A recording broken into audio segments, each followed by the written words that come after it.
Elvan Gomez, praktisi hukum dan pengacara senior, saat ditemui Detik Fakta TV di Pengadilan Negeri Jakarta Utara Senin siang, 10 Juni 2024, melontarkan pernyataan mengenai kembali UUD 1945 naskah asli.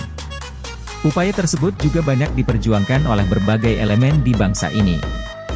Elvan Gomez merespons komitmen Prabowo dalam memperjuangkan kembali ke UUD 1945 naskah asli.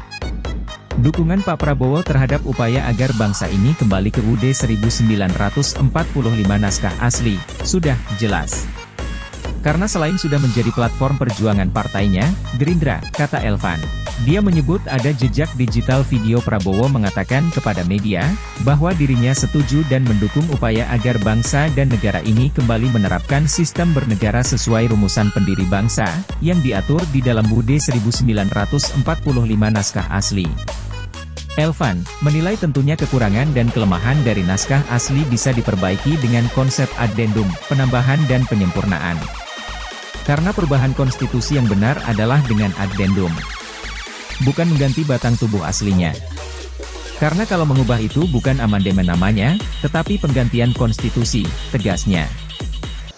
Dengan niat luhur dan menjaga kesatuan Indonesia yang berlandaskan pada ketuhanan, kemanusiaan, persatuan dan pimpinan dan keadilan sosial bagi seluruh Indonesia. Apabila ini tidak terjadi, kemungkinan besar, saya berani memastikan bahwa Prabowo akan sulit menjalankan pemerintahannya 5 tahun ke depan. Dan akan timbul kerusuhan Myanmar, dan Korea baru akan terjadi.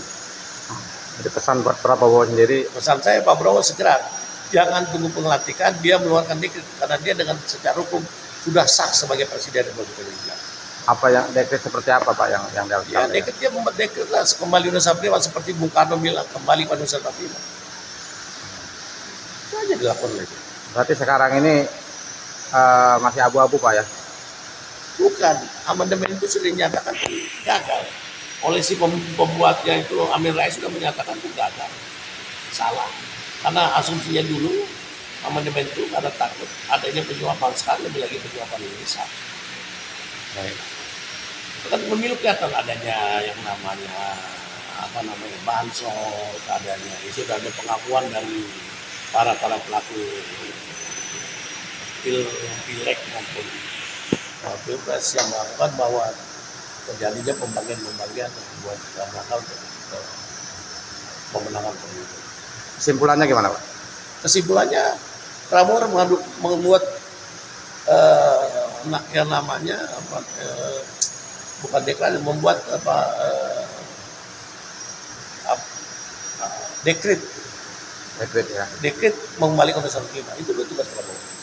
Baik, terima kasih Pak. Yang harus menjadi perhatian oleh pemerintah terpilih Prabowo adalah segera mengembalikan Nusa Prima yang asli. Karena hal ini sudah disadari oleh para pelaku politik maupun mereka yang amandemenkan Undang-Undang 45. Telah terjadi kegagalan baik dalam hal penentuan kepemimpinan bangsa, penentuan tentang ekonomi, penentuan tentang kehidupan berbangsa dan negara, yang mana amandemen itu telah membuat perpecahan dan membuat kemiskinan dan membuat peranan diktator yang terjadi, dan jatuhnya hukum menjadi bagian yang tidak mampu menciptakan keadilan bagi kepentingan bangsa dan negara. Hal ini jelas telah melanggar pembukaan Undang-Undang 45 yang mengatur tentang kemerdekaan bangsa Indonesia dan tujuan Indonesia merdeka. Nah, oleh karena itu, apabila penyelesaian ini tidak dilakukan oleh dekret Presiden RI pemenang Saudara Prabowo Subianto, ini bisa dilakukan juga dengan judicial review legislatif oleh DPR. Dan Puan bisa memainkan peranan ini untuk melakukan false value dan sabab guna.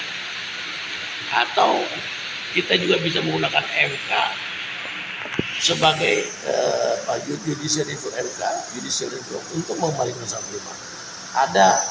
Ada 3 jalan hukum yang bisa ditempuh di luar yang namanya tadi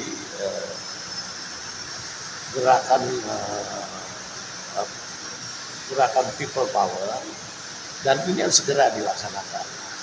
Apabila para pemegang kekuasaan ini cinta terhadap NKRI, cinta terbangsa Indonesia, dan sadar bahwa negara ini adalah kepemilikan seluruh bangsa Indonesia,